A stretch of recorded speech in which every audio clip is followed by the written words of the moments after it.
Oliver Gates. I am the project manager of IntesisHome products, and we are here in the Mobile World Congress presenting some of our novels.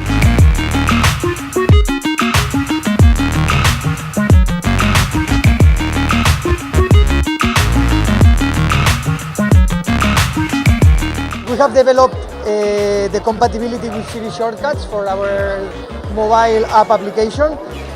You can download it for free, and it's integrated in every single device we have in the market without doing anything, just update your application.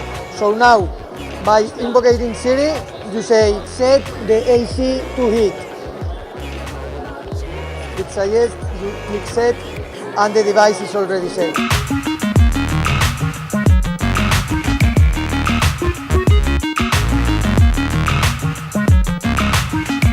Google Assistant has routines incorporated in their system, so you can establish routines. For example, in this case, for the temperature, you can say, for example, good morning, and you can establish that the device will give you, for example, 25 degrees.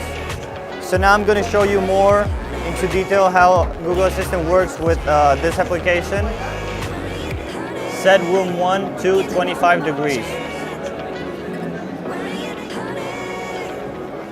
So it changes from 20 to 25 degrees. Honey, give it one more chance.